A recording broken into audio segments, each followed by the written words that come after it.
This is the Squirrel Hunters. Probably not gonna use that. Okay.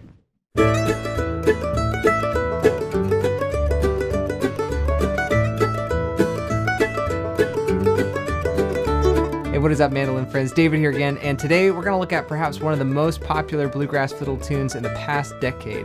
That's right, we're checking out Squirrel Hunters. This one first came into the public eye on John Hartford's 1996 release, Wild Hog and the Red Brush, and a bunch of others that you may not have heard. And if you have heard it, you probably caught my little reference to the record at the beginning of this video. And this tune has a lot of old-time roots. John supposedly picked this one up from the legendary old-time fiddle player Ed Haley from West Virginia. But since then, this tune has seen kind of a revival, especially in the bluegrass scene, because there's been some great recordings of this one, starting with Adam Steffi on his new Primitive record, Special Consensus off their Rivers and Roads album, and even breakthrough country artist Tyler Childers has decided to cash in on this one from his record back in 2020. And probably through all these prominent recordings, this tune has become kind of a fixture in the bluegrass jam culture. I remember being at the IBMA World of Bluegrass conference a few years ago, and you could hear this tune being played on almost every floor of the Marriott at all hours of the day. It was a little bit much.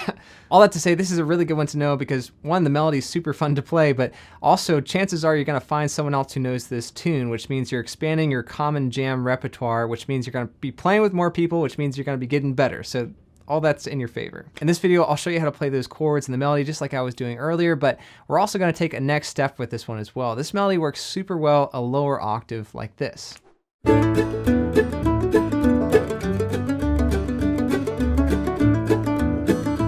When you're looking for ways to dig a little deeper on a fiddle tune like this is my go-to because it helps us learn the fretboard better for one, right? You're seeing how a familiar melody works in a new territory, but it also doubles your options as far as variations and improvisations because you always want to have the melody in mind as a reference when you're going somewhere new. And another cool thing is you can do some really interesting stuff with just these two versions of the melody when you start combining the octaves together. Check this out.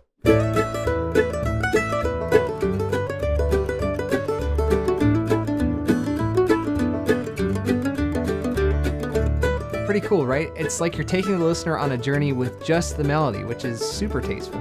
So that's where we're headed in this video, and you guys know what to do. Hit like, hit subscribe, grab your mandolin, because we're going squirrel hunting.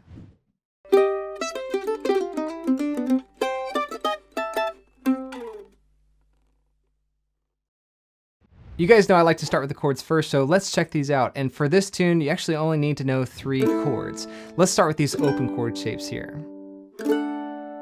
And if you're up for it, here are those same 3 chords in chop chord shapes, which you might want to use in a bluegrass setting if you're having to chop on the backbeat. Check them out. And the handy thing for this tune is that the chords are exactly the same from the A section to the B section. So here we have 2 measures of A, followed by 2 measures of G. Then on the next line, we're back to A for 2 measures, a quick G for 1 measure, followed by a D major chord for 1 measure. Let's try this out together a bit slower. I'll play through the chop chords, but follow along with whatever shapes you're using. 1, 2, 3, 4.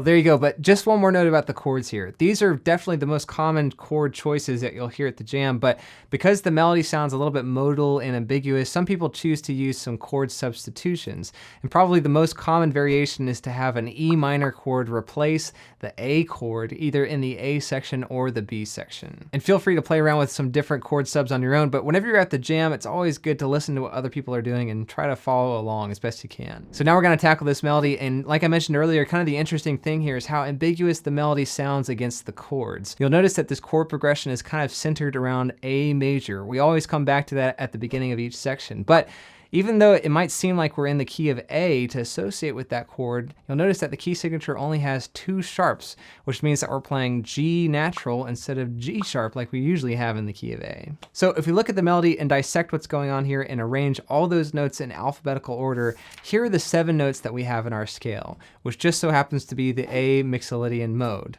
And a way to distinguish this mode from the normal A major scale like we mentioned earlier is just to lower the 7th note of the scale from G sharp to G natural. Check out this 2-octave version of the mode here.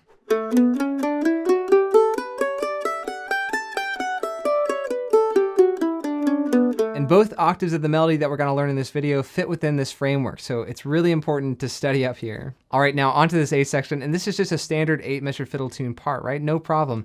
And then when we break things into 2-measure chunks, you can see how the melody is laid out even clearer, because measures 1 and 2 are exactly the same as 5 and 6. And then if we look at phrases 2 and 4 here, you'll notice that they're pretty much identical, just phrase 4 has a tiny bit of a different ending to bring things home. So once you get familiar with that structure, this tune becomes a whole lot easier to learn, right? Let's just look at some embellishments that we're using in this arrangement. First, we've got this slide that happens at the beginning of each line, and we're using our ring finger here to slide from the 5th fret to the 7th fret of your A string, and we're also hitting that open E string with our down pick to get this nice open fiddle sounding effect. Also, we've got this hammer-on triplet over the D chord, which is a technique that I like to use a lot, and just remember that you're using a downstroke for the first 2 notes of the triplet, hammering on with your left hand to get the second note, and then you're grabbing the 3rd note with your consecutive upstroke with your right hand. That way you're not having to change your picking pattern at all. But that's it. I think you're set to try this out, so let's play through it together slower with the transcription on screen. 1, 2, 3, 4.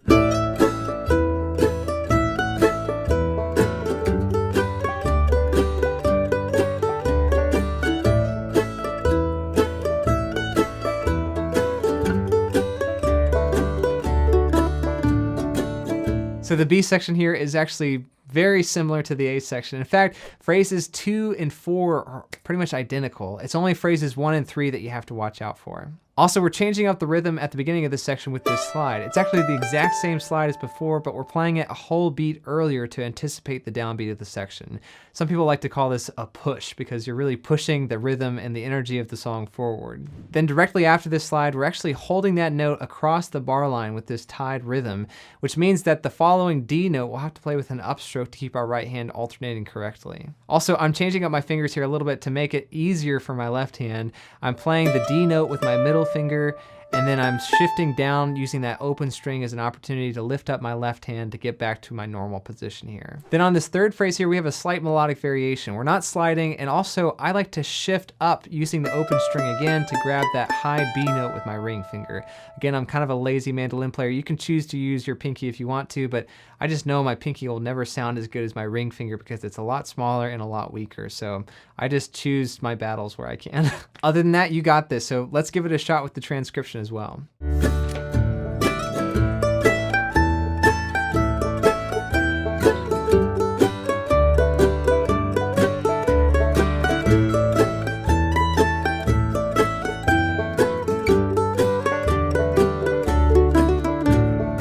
All right, you've got the tune in your fingers, but I'd really recommend stopping and memorizing this tune first before learning the lower octave. This is really gonna help you internalize the entire melody, and it'll be so much easier when you start combining the octaves together just to have an internal roadmap for how this melody works. And with a tune like this, it's actually not too bad to memorize, right? Once you've identified those 2-measure phrases, here's what I do. I just play the first 2-measure phrase again and again and again until I've memorized it, then move on to the next 2 measures, memorize that, stitch those together, and by the time you've done that 8 times, you've learned the entire tune, right? And I actually try to start this process pretty early on. After I've played through the tune maybe once or twice and I know how it sounds, that's when I start memorizing, because I know it seems really tedious to do this at first, but it actually helps me learn the tune faster and keep it in my memory longer. By the way, if you're looking for more memorization resources here, as always, I've got the PDF transcriptions and the full band backing tracks to these tunes available over at my Patreon site at the link above.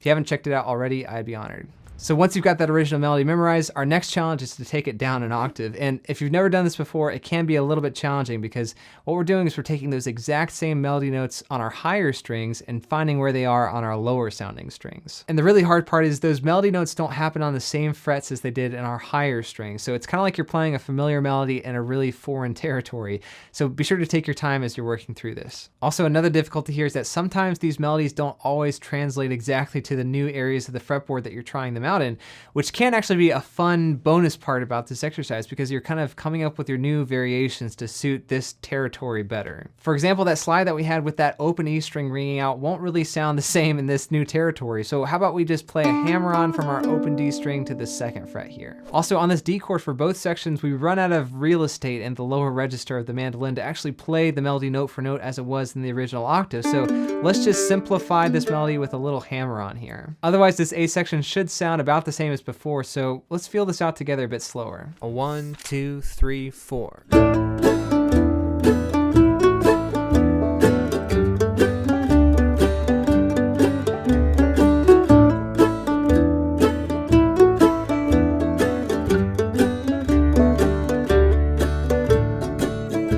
same changes for our B section here. At the beginning of the section, we're still doing that rhythmic push, but instead of the slide, we're doing a hammer-on. And we're using that same simplified version of the melody over the D chord. All right, let's try this part together too.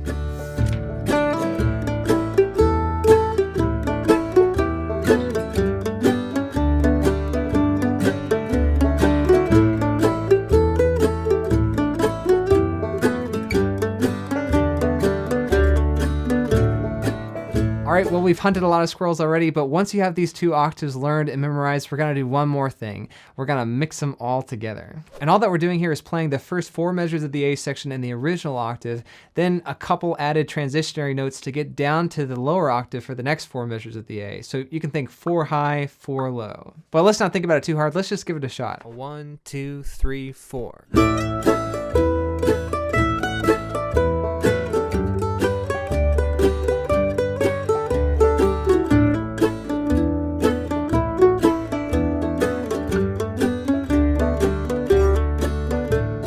Same deal on the B section here. So 4 measures on the original octave, transition down to 4 measures on the lower octave. Here we go.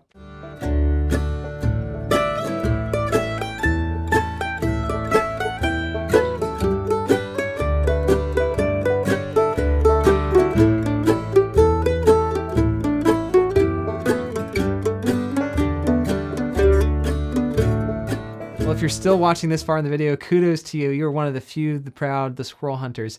And if you're looking for more ideas for this melody, try combining those octaves together in different phrase lengths. Here we changed octaves every 4 measures, but it can be any length that you want to. You could make it 8 measures, or you could make it 2 measures if you're really ambitious. Or you can mix them all together. Do 2 measures high, then 8 measures low, followed by 4 measures high, and then 6 measures low. Whatever combination that you want to. And once you feel more confident making those changes in the moment, it's gonna start to open up a lot of possibilities for you to express yourself on this tune, because it'll start to feel less like a rehearsed speech and more just like a natural conversation where you're responding to things in the moment, which is a pretty awesome feeling. But that's us done for this lesson. And again, I'd be honored if you check out what's going on over at my Patreon page. There's a link in the description below, and just a huge shout out to all my supporters over there. You guys are incredible. We have an awesome little mandolin community going. And if you're looking for even more fiddle tune lessons to take your bluegrass mandolin playing up a notch, be sure to check out all the videos that you see here on screen. There's lots more coming soon. Thanks so much for watching. I'll see you in the next one.